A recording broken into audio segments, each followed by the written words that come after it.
Hi there, and welcome to a special edition of High Value Writing. We are investigating this time, and we're doing it together. We've got to crowdsource this one because I want to talk about texting across generations, but guess what? I'm only in one generation.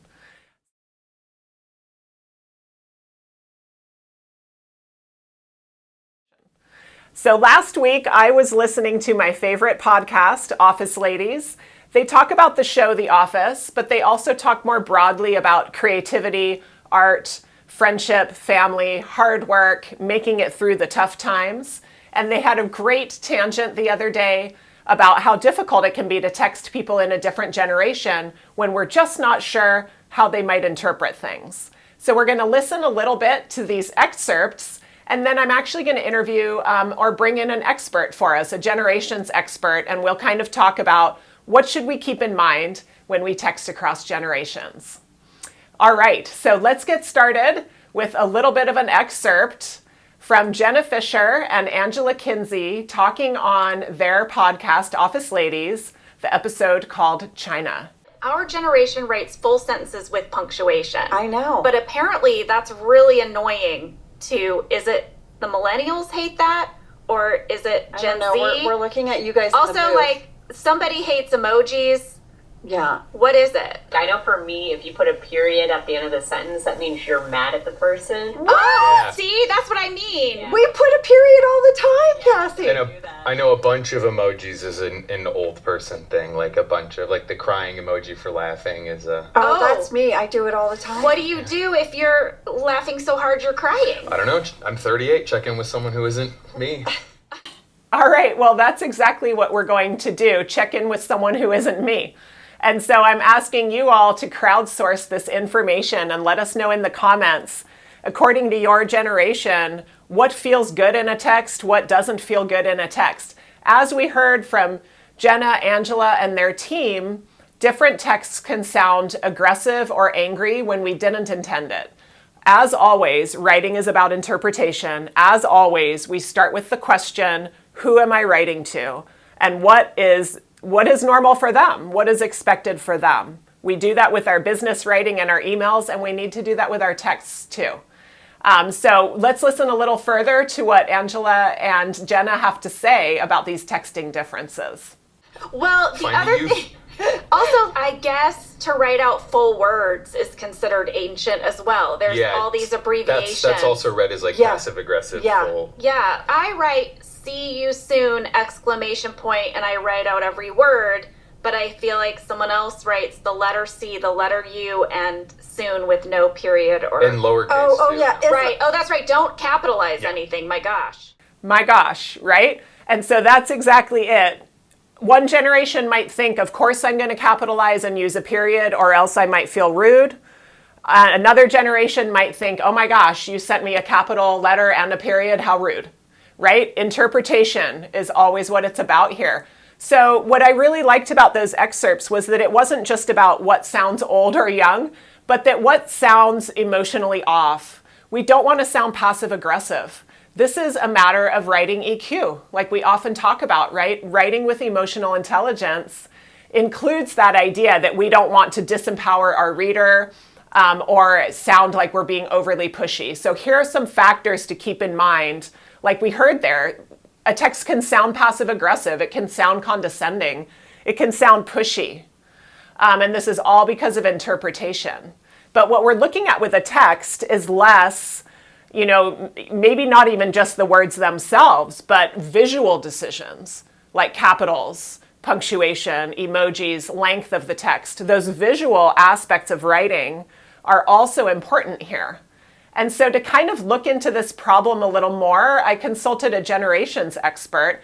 And so I've got a couple excerpts here to share from Zac Jarrard. And he's going to let us know first when he thinks a text is the right way to go, and that you can kind of not worry, even across generations, kind of depending on what the text is about. So let's have a listen to Zac's thoughts a little bit here. Say regarding generations and texting, you just have to be careful about the message you're trying to send. I think texting is appropriate for very basic message. So maybe telling someone, hey, I'm coming back from the grocery store, or here's a reminder, we have this event coming up in a few minutes.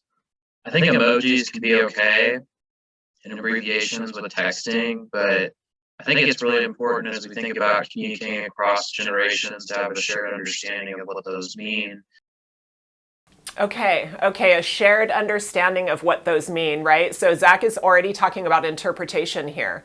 What if I interpret an emoji one way and someone else does another way, right? The classic version of this from the early texting days was the idea that some people would text LOL to mean laugh out loud, and then some other generations were interpreting it to mean lots of love.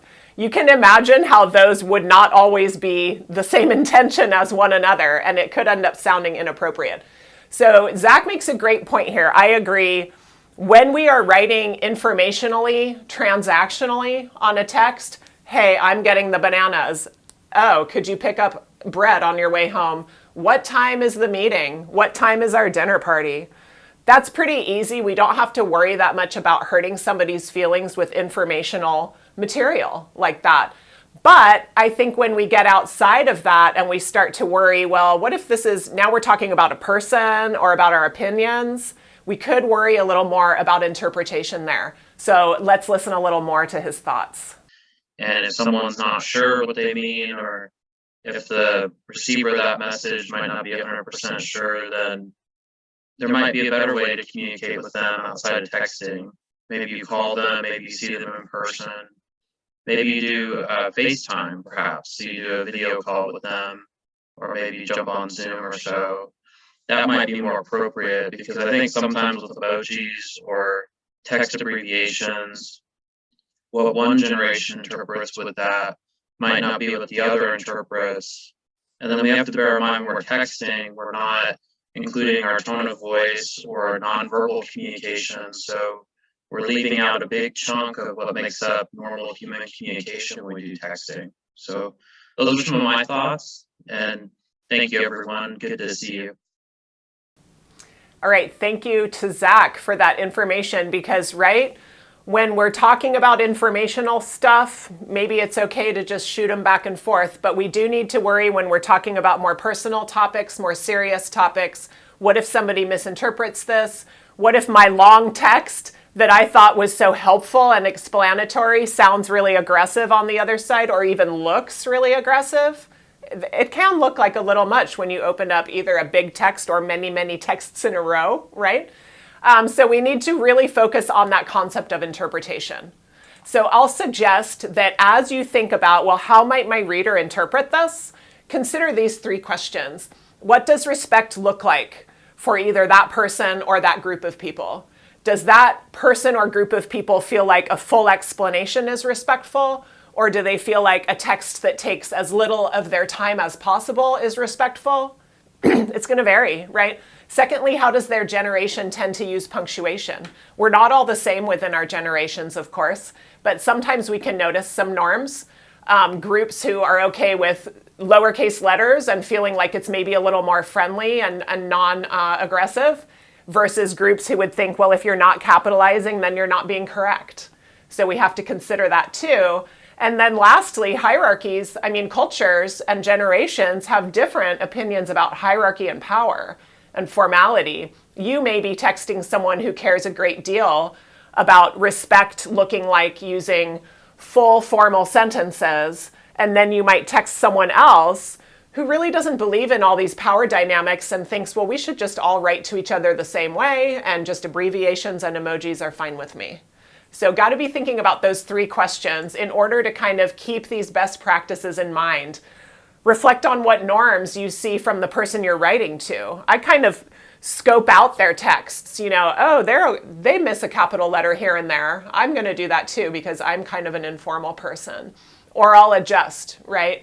Think about Zac's words. In some really important topics, maybe a phone call or a FaceTime would be better. We're always going to think about interpretation. And lastly, one word of advice that sounds hard to follow, but we can all do it. We can ask our reader what's better for them. We can ask another generation or a friend or a family member, what does this sound like to you? What kind of texts sound the most helpful to you versus sounding pushy or passive aggressive? Okay, and just a reminder on that note, I'm asking you the same question. Listeners and viewers of all ages, please write in what makes a text kind, respectful, what makes a text disrespectful or stressful. We want to know. All right, thanks everybody, and thanks to Zac Jarrard. Thanks to the office ladies, of course, who make a huge difference in my life and gave us a great example with this video. You all take care, and we'll talk soon.